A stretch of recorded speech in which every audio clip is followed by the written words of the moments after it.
3:40ตีละครั้ง4 โมงเริ่มเดิน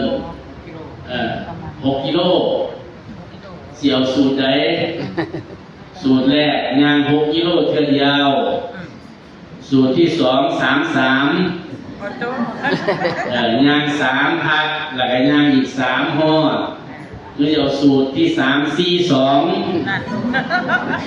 2ย่าง4 กิโลก่อนแล้วก็พักแล้วก็ย่างอีก2 กิโลสุดท้ายเอาสูตร33ครับ33บ่แล้วแต่หัวหน้าแล้วเนาะสิให้ควรนั่งละคร4 โมงออกเด้อ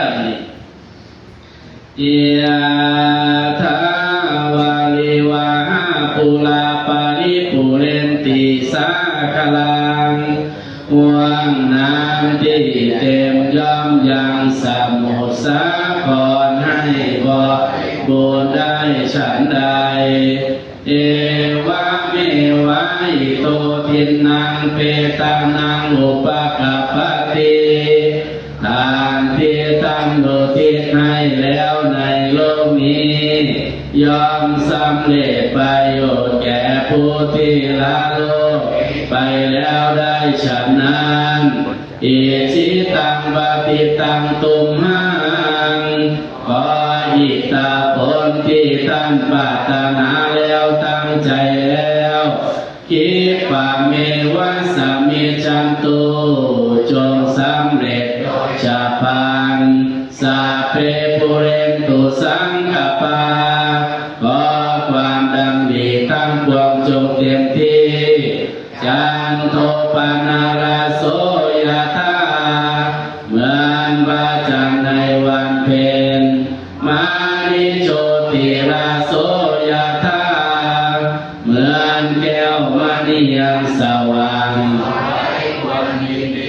สัพพิติโยวิวัชชันโตความจันไรความจงบำลาไปสัพพะโลกโควินาศตุตั้งควงของท่านจงหายมาเทภวัตวันตาลายโยตาลายามีแก่ท่านสุขิติกายุโกภาวะท่านจงเป็นผู้มีความสุขมีอายุยืนอาภิวาทนาสิริสานิจังวุฒปัจจายโน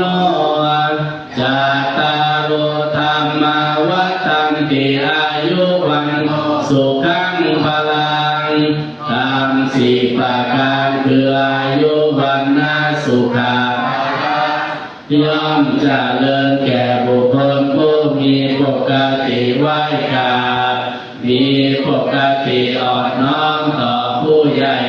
มีภาวะตุสัพพมังคลังขอสัพพะมงคลจงมีแก่ท่านลาคันตุสัพพเทวตาขอเหล่าเทวดาทั้งปวงจงรักษาท่านนุภาเวนะด้วยอานุภาพแห่งพระพุทธเจ้าทั้งปวงสัพพะธรรมานุภาเวนะด้วยอานุภาพแห่งพระธรรมทั้งปวงสัพพะสังฆานุภาเวนะด้วยอานุภาพแห่งพระสงฆ์ทั้งปวงสัทธาสุทิภวันตุเตสวัสดีทั้งหลายจงมีแก่ท่านทุ